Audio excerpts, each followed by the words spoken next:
शेतकरी बंधूंनो नमस्कार। आज मी आहे मक्याच्या प्लॉटमध्ये आणि आपण पाहू शकता मक्याची उगवण करून अशा अवस्थेमध्ये आता मका दिसतोय।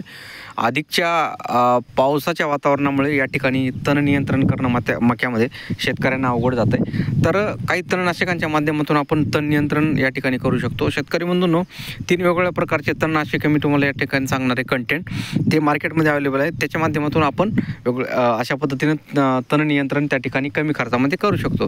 तर शेतकरी बंधूंनो पहिलं कंटेंट जे काय मेसोट्रिऑन अधिक अट्रेजिन असे नावाचं एक तणनाशक त्या ठिकाणी मार्केटमध्ये आहे। 1400 ml प्रति एकरसाठी आपल्याला वापरायचं आहे। किंवा टेम्बोट्रिऑन एक नावाचं औषध त्या ठिकाणी मार्केटमध्ये मिळतं शेतकरी बंधूंनो, जे की 115 ml प्रति एकरसाठी आपल्याला त्या ठिकाणी वापरायचं आहे। त्याचबरोबर टोप्रामेझॉन 30 ml प्रति एकरसाठी आपल्याला वापरायचं आहे। त्याचबरोबर त्याच्यामध्ये 500 ग्रॅम ॲट्रेजिन त्या ठिकाणी आपल्याला वापरायचं आहे। अशा पद्धतीने शेतकरी बंधूंनो 3 वेगवेगळ्या प्रकारची कंटेंट तुम्हाला सांगितली, त्याच्या माध्यमातून आपण त्या ठिकाणी नियंत्रण करू शकतो। धन्यवाद।